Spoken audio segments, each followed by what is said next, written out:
бегал так упрямо. Если бы не твой милый голосок, я бы упал, сделав последний вздох.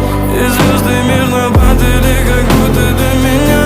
Я каждый раз загадывал тебя не потерять, но больше не могу, я просто мучаю себя. Теперь ты больше не моя.